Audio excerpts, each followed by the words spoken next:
अस्सलाम वालेकुम एवरीवन, कैसे हैं आप सब। एनजीटीवी में करते हैं आपको खुशामदीद। ड्रामा हब्स में बिल आखिर बानू और तलाल का रिश्ता खत्म हो ही गया। दूसरी तरफ बासित ने सोहा से मंगनी तो कर ली है, मगर सोहा की आज़ाद ख्याली की वजह से बासित का दिल सोहा की तरफ माइल नहीं हो रहा। मगर वसीयत की मजबूरी की वजह से वो सोहा से जल्द शादी करना चाहता है। अगले दिन बासित आयशा से कहेगा कि मैंने आपको इम्पोर्टेंट डिटेल्स व्हाट्सएप की थी प्रेजेंटेशन बनाने के लिए, जिस पर आयशा अपना छोटा फ़ोन दिखा कर कहेगी कि मेरे पास व्हाट्सएप नहीं है। जिस पर बासित कहेगा कि जो आपके पास अपना फ़ोन था वो क्या सिर्फ आपके पर्सनल इस्तेमाल के लिए है।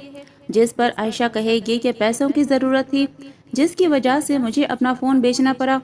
जिस पर बासित आयशा को कंपनी की तरफ से एक नया स्मार्टफोन दे देगा। साथ ही आयशा ऑफिस में देर रात तक काम कर रही होगी, तो बासित घर जाते वक्त आयशा को देर रात तक काम करते देखेगा तो कहेगा कि आप अभी तक ऑफिस में क्यों हो। जिस पर आयशा कहेगी कि घर का 4 महीने का किराया चढ़ गया है और घर में पैसों की बहुत ज़रूरत है, जिसकी वजह से मैं ओवर टाइम कर रही हूँ। दूसरी तरफ बासित की माँ बासित से शादी की तैयारी का कहेगी, तो बासित कहेगा कि आपको मेरे बारे में सोचने की कोई ज़रूरत नहीं है। जिस पर बासित की माँ कहेगी कि मैं तो सिर्फ तुम्हें खुश देखना चाहती हूँ। जिस पर बासित कहेगा कि आप झूठी ममता दिखाकर मेरी शादी सेलिब्रेट करने की कोशिश ना करें।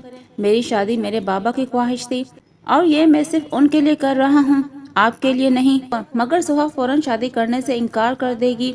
इसलिए अब बासित सोहा के फादर के पास जाएगा और उसी हफ्ते शादी करने की ख्वाहिश जाहिर करेगा। जिस पर सोहा चौंक जाएगी और इसी हफ्ते शादी करने से इनकार कर देगी और बाहर मुल्क जाने से पहले बासित को फोन करेगी और बासित से कहेगी कि रिश्ते जबरदस्ती बना तो सकते हैं लेकिन उसे जबरदस्ती निभाया नहीं जा सकता। मैं सिर्फ तुम्हारी शादी की ख्वाहिश की खातिर अपनी पढ़ाई नहीं छोड़ सकती। अब बासित यही सोचेगा कि आखिर वो कैसे अपने बाप की वसीयत अपने नाम पर करवा सकता है, क्योंकि वो 6 महीने तक सोहा के आने का वेट नहीं कर सकता। अब वो क्या सरकमस्टांसेस बनेंगे जिसकी वजह से बासित और आयशा की शादी होगी। आगे के एपिसोड्स के रिव्यूज देखने के लिए आप हमारा चैनल सब्सक्राइब कर लें। शुक्रिया। अल्लाह हाफिज।